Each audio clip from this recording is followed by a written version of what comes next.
YouTube channel में उपस्थित सभी को मेरा जय गुरु।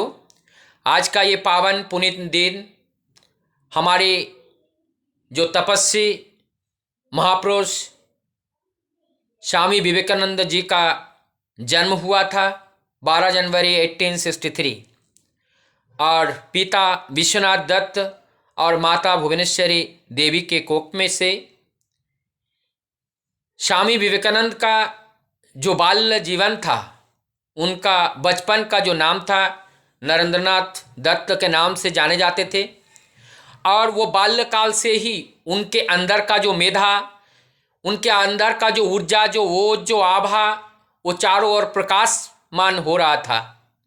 वो बचपन में उनका बचपन का जो नाम था वो नरा नरा नरा कह करके वो पुकारते थे और वो इस नाम से नरा नाम से जाने जाते थे। छोटे छोटे बच्चों के साथ वो जब खेलने जाते थे, छोटे बच्चे जैसे खेलते हैं, लेकिन स्वामी विवेकानंद का जो खेल, उनका जो चलना, उनका जो जीवन शैली था वो एक नॉर्मल बच्चे से बहुत अलग था।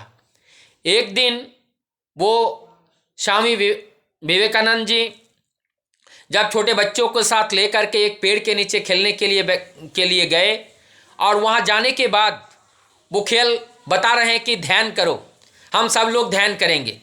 अब सब लोग ध्यान कर रहे हैं और ध्यान करते करते करते करते उसमें देखा कुछ जो बच्चे हैं और जो बच्चे हैं वो एक बार आँख खोलते हैं, आँख बंद करते हैं और आँख खोलते हैं, आँख बंद करते हैं। इसी बीच में उस पेड़ के पास एक विषधर सांप आता है और उस सांप को देख करके सभी बच्चे भाग जाते हैं। लेकिन जो नरेंद्रनाथ दत्त, जो नरा नाम से जाने जाते थे, और वो ध्यानमग्न हो जाते थे, ध्यानमग्न हो जाते हैं। वहाँ ध्यानमग्न होकर के बैठे हैं और सभी लोग दौड़ते हुए चले गए और घर पे जाके खबर दिया कि आपके नरा को अब वो बच नहीं पाएगा, सांप उसको काट लेगा। हम लोगों ने उसको बुलाया लेकिन वो हमारी आवाज़ को सुन ही नहीं पाए। तो आप सोचिए, वो छोटा सा जो बालक, नव किशोर बालक, सभी लोगों ने चिल्लाया, सभी लोगों ने आवाज़ दिया, किसी का आवाज़ नहीं सुना क्योंकि वो परम ध्यानस्थ थे और वो ध्यान में थे और वो परम पिता के साथ वो युक्त थे क्योंकि वो परम पिता के संतान हैं। जो परम पिता के संतान हैं उसको कौन बिगाड़ सकता है, कौन उसको कुछ बिगाड़ सकता है। नरा आगे चल करके जो स्वामी विवेकानंद के का नाम से जाने लगे। इनकी बचपन की जो पढ़ाई है ईश्वर चंद्र विद्या मेट्रोपॉलिटन्स इंस्टीट्यूट में इनका बाल्यकाल का जो शिक्षा प्राप्त हुआ। उसके बाद कलकत्ता में आकर के इन्होंने हायर एजुकेशन, इन्होंने ग्रेजुएशन किए।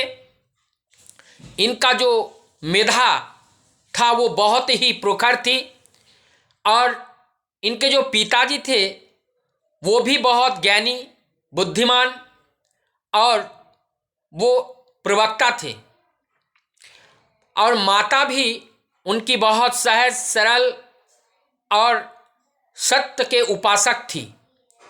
इन माता पिताओं का प्यार और माता पिता का संस्कार कूट कूट करके स्वामी विवेकानंद के अंदर भरा हुआ था।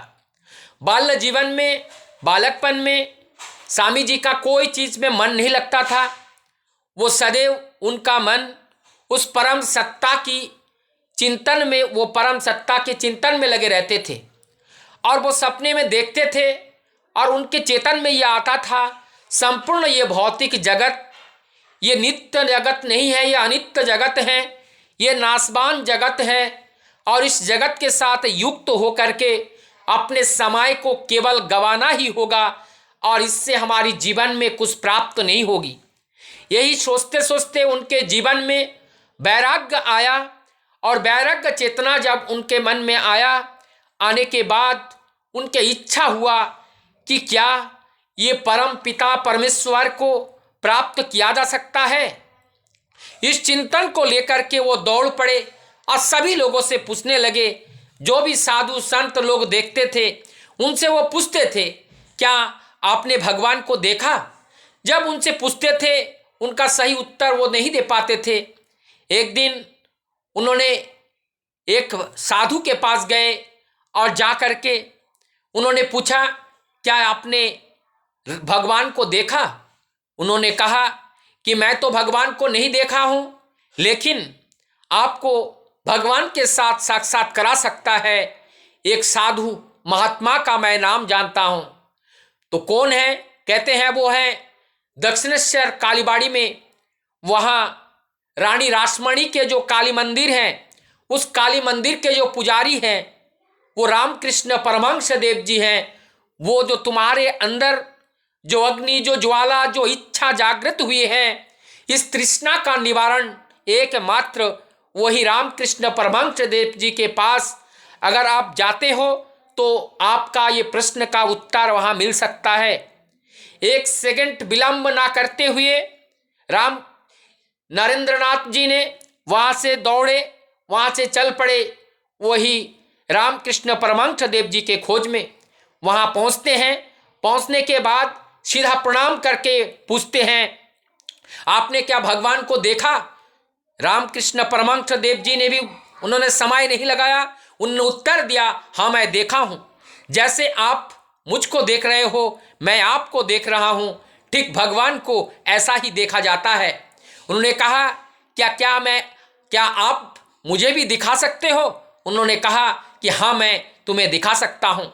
ये सारी वार्तालाप चलती रही और सारी वार्तालाप के बाद बहुत सारे घटनाएं वहाँ पे हुआ।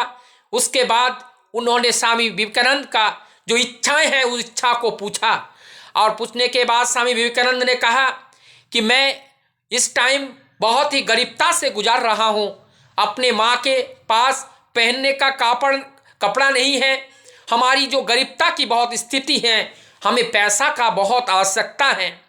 बोलते हैं क्या जो चाहते हो, जो आप प्राप्त करना चाहते हो, माँ के पास जाओ और वहाँ से माँ से मांगो, आपको सब प्राप्त हुआ। वहाँ पे जाते हैं और जा करके जब प्रणाम करके मांगते हैं तो उनसे मांगते हैं, मुझे ज्ञान दो, मुझे भक्ति दो, मुझे प्रेम दो। और फिर वो रामकृष्ण परमहंस देव जी के पास आते हैं, आके पूछते हैं आपने क्या मांगा?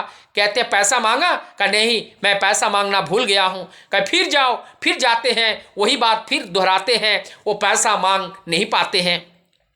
ये स्वामी विवेकानंद के अंदर ये जो उनकी जो चैतन्य की जो धारा थी वो तेज गति से प्रभावमान था। उनके इस जड़ वस्तु के प्रति उनका कोई आसक्त नहीं था। उनका जो विचार, बुद्धि, विवेक, जो चैतन्य, वो चैतन्य जगत के साथ सदैव युक्त था। इसलिए वो माँ से धन की प्राप्ति नहीं कर सके, वो परम धन की प्राप्ति उनको प्राप्त होना था। इसलिए ये जो तुच्छ भौतिक धन है उनके सामने इसका कोई मूल्य नहीं है। आज वही स्वामी विवेकानंद जी का जन्मदिन है। इस जन्मदिन के उपलक्ष्य में मैं यही कहना चाहता हूँ, उनका जो दिशा निर्देश है, उनका जो आह्वान है, वो कहते थे कि जो मंदिर में, गुरुद्वारा में, गिरजा में, जहाँ पे भी जाएं, जा करके घंटा बजाने से हमारा जीवन का उद्धार नहीं होगा। हमारा जीवन का एकमात्र उद्धार है हमारी जीवन की वास्तविक उद्देश्य को जानना। और वास्तविक उद्देश्य को जानना का मतलब है वही परम सत्ता को जानना। वेद, पुराण, उपनिषद इनकी बातें करते थे, लेकिन वो महायोगी थे, वो कर्मयोगी थे और उन्होंने वेद पुराण की सारे ज्ञान उन्होंने प्राप्त किया। उसके बाद उन्होंने ज्ञान योग, भक्ति योग, ये जो सारी जो चार जो कर्म योग चारों योग के बारे में उन्होंने अपने आप में वो लिखते गए, अपने सारे विचारों को लिखते गए। स्वामी विवेकानंद जी बताते थे कि भगवान का अगर आराधना करना है तो आराधना करना है, इसके लिए नवयुवक की जरूरत है। बच्चे लोगों को ईश्वर की आराधना करनी चाहिए क्योंकि उनके पास कार्य करने का समय है। लेकिन जो बुजुर्ग हो चुके हैं उनकी आराधना करने से समाज का क्या लाभ होगा? समाज का अगर लाभ पहुंचाना है, जो जा करके द्वार द्वार पे जा करके भगवान की इस कार्यों को वो पूर्ण कर सकते हैं। इसी के साथ बहुत सारे वो अमेरिका में गए और जा करके हमारी सनातनी परंपरा, हमारी सनातनी जो धर्म है, सनातनी जो पथ है, उस पथ को वहाँ पे उन्होंने रखा। और वहाँ पे जो बात उन्होंने की वो अकेला नहीं गए, वो अपने गुरु रामकृष्ण परमहंस देव जी वो स्वयं उनके साथ थे। किस रूप में? अदृश्य रूप में उनके साथ थे। और वही रामकृष्ण परमहंस देव जी उनके अदृश्य रूप में उनके साथ उपस्थित होकर के वही अमेरिका में वही विश्व सम्मेलन में वहाँ पे जा कर के हमारी जो सनातनी परंपरा को वहाँ पे रखा। और सभी लोग पहले तुच्छ समझने लगे, लेकिन स्वामी विवेकानंद के मुंह से जब निकला कि the sister and brother of America, यही 5 शब्द निकलते ही वहाँ पे गुंजायमान हुआ उठा, गड़गड़ाहट तालियों की आवाज़ से वो पूरा सभा भर गए। और उसके बाद सभी लोग स्वामी विवेकानंद के दीवाने हो गए। इस तरीके से उन्होंने अमेरिका वासियों को दिल को जीता और उन्होंने हमारी इस सनातनी परंपरा नाम का एक जो धर्म है उसका अस्तित्व को वहाँ पे रखा और दुनिया के लोगों ने इसका स्वीकार किया। और ऐसे परम पुरुष, ऐसे महात्मा का आज जन्मदिन के उपलक्ष्य पर उनकी आह्वान को हम घर घर तक हमें पहुँचाना है और उनका निर्देश, उनका जो आशीर्वाद है हम सब लोगों को जीवन में मूर्त करना है। और ये सब करते हुए अंत समय तक वो रामकृष्ण जो बेलूर मठ हैं, बेलूर मठ वहाँ पे जा कर के वो क्लास ले रहे थे। और उसके बाद वो आ जाते हैं अपने शयन कक्ष में आकर के अपने भक्त जो कहते हैं आज मुझे और परेशान मत करना, मुझे जगाना नहीं। और वहाँ पे घर में वो रहते हैं। उसके बाद भक्त समझ जाते हैं 4 जुलाई 1902 उस समय वो अंतिम सांस लेते हैं और इस जगत से, भौतिक जगत से विदा लेते हैं, ब्रह्मलीन को प्राप्त करते हैं उसी बेलूर मठ में। और जाते जाते जगतवासियों को यही कहते हुए जाते हैं अपने जीवन के अंत समय तक प्रभु की खोज में, प्रभु की कार्य में इस जीवन को बिताना है, क्योंकि इस जीवन इसीलिए ही प्राप्त हुआ है। मैं सबको पुनः इस YouTube में उपस्थित सभी को जय गुरु करते हुए मैं अपने बात को विराम देता हूँ।